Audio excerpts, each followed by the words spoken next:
ఆంధ్రప్రదేశ్ ప్రజలందరికీ కూడా నా నమస్కారాలు.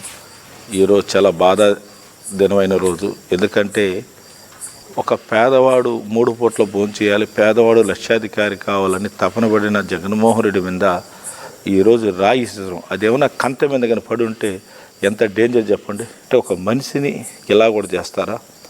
దేవుళ్ళ లాంటి మనిషి జగన్మోహన్ రెడ్డి గారిని, పేదవాళ్ళ కోసం బతికే మనిషిని పెత్తందారులు ఇలా కూడా ఉంటారు, పెత్తందారులు. కానీ వాడు ఎంత స్పెషలిస్ట్ చంద్రబాబు నాయుడు టీము ఈరోజు ట్రైనింగ్ ఇచ్చి జగన్మోహన్ రెడ్డిని అంత వెహికల్ అంత దూరం వస్తాడు ఎలా నెక్స్ట్ డేట్లు ఈరోజు ట్రైనింగ్ తీసుకొని ఎంత దూరం ఉన్నా కూడా అటాక్ చేస్తారు. జగన్మోహన్ రెడ్డి మీద అంత లాంగ్లో కరెక్ట్గా కొట్టడం అనేది ఇది ట్రైనింగ్ తీసుకున్నది కుట్ర. ఇది నేను చెప్తున్నాను, ఒక్కరోజు ప్లానింగ్ కాదు, ఆయన బస్ యాత్ర రోజు నుంచి ప్లానింగ్ స్టార్ట్ అయింది. నిజంగా చెప్తా ఉన్నాను, పైన అమ్మవారు ఉన్నారు. మీరు చేసిన అటువంటి తప్పులు మీ కుటుంబాలు తగులుతాయి. చంద్రబాబు నాయుడు గారు గుర్తుపెట్టుకో, ఇంకా నువ్వు మారవు.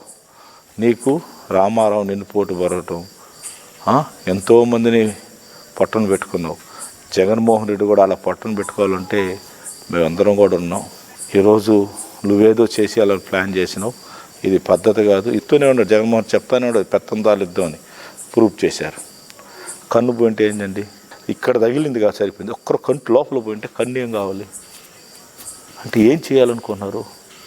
మనిషిని సంపాలని చూశారు, అది ఇక్కడ పడింది. చాలా తప్పు ఇది. ఇటువంటి చర్యలు మేము సీరియస్ తీసుకుంటున్నాం. మర్యాద ఉండదు మీ అందరికి కూడా. ఇటువంటి చేయాలంటే ఒక్కరోజు కూడా మీరు రోడ్లో తిరగలేరు. ఒక్కరోజు కూడా తెలుగుదేశంలో ఒక్కడు కూడా రోడ్లో తిరగలేరు. కబడ్దారు, మర్యాదకి వార్నింగ్ ఇస్తున్నాం.